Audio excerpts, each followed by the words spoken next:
Olá, me chamo Louise Provisi e no vídeo de hoje a gente vai falar de batalha da glutamina contra pré-biótico. Bora lá?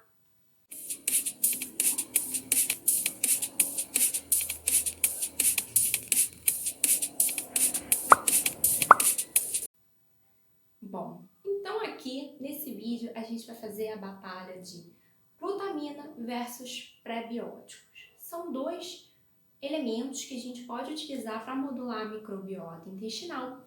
Um tem um enfoque de manter a barreira intestinal e o outro tem um enfoque em manter a microbiota intestinal. Então a gente vai tentar aí avaliar qual seria uma opção melhor para o nosso paciente. Bom, a glutamina, ela modula a microbiota intestinal, alguns trabalhos mostram esse efeito, mas o efeito principal que a glutamina tem é em restabelecer a barreira intestinal. Ela vai aumentar a expressão das tight junctions, né, da ocludina, da claudina e da zonulina, que são as junções que mantêm as células, né, uma colada com as outras, formando aquela barreira física que impede a entrada de quaisquer elemento indesejado no nosso corpo. Então esse é o principal efeito da glutamina. E ela é bem interessante da gente utilizar. E como eu falei no vídeo da glutamina, que eu vou estar deixando disponível aqui para vocês, a única contraindicação da glutamina é em pacientes que têm histórico familiar ou história pregressa, né? Ou ele já teve relato de câncer de colo. Porque como ela estimula ali também os enterócitos, não só as tight junctions, mas ela também estimula o crescimento de enterócitos, tanto é que ela é muito utilizada em doença inflamatória intestinal, em doenças que afetam as células intestinais, né, o nosso intestino. Então, a gente não indica para esse tipo de paciente, porque já que ele tem essa predisposição genética, há aí uma chance de repente, a gente estimular algo que a gente não quer naquele paciente. Então, essa é a única contraindicação do uso da glutamina, né? Com relação aos pré-bióticos, ele vai ter também um efeito sobre a modulação das bactérias intestinais.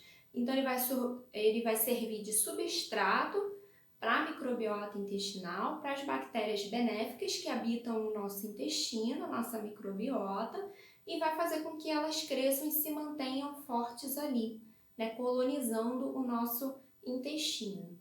E, de forma indireta, ele também vai contribuir com a manutenção da barreira intestinal por meio dessa manutenção dessa microbiota benéfica. Então, as bactérias em harmonia, as bactérias benéficas ali aumentadas, elas vão então modular essa barreira intestinal, mantendo a integridade dela. Então, ambos têm efeitos positivos sobre a barreira intestinal e sobre a microbiota intestinal, sendo que cada um vai ter ali um ponto forte. Então, eles são super benéficos e são super interessantes, né? Estratégias interessantes da gente utilizar para modular a microbiota intestinal do nosso paciente. Pré-biótico tem contraindicação? Bom, eles causam fermentação. Dependendo da quantidade que você prescrever, vai causar mais ou menos fermentação. Então, pacientes que tendem a ter mais flatulência, eles podem ter mais efeitos adversos com o uso do pré-biótico, né? Aqui tem um vídeo também de pré-bióticos, eu falo um pouquinho dos efeitos adversos, né?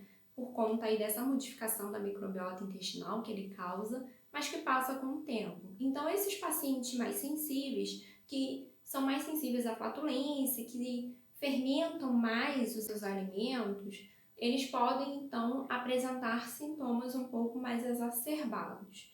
Então, parando para pensar, ambos têm aí o pré-biótico não seria bem uma contraindicação, seria um cuidado maior ali que a gente tem que ter com aquele paciente.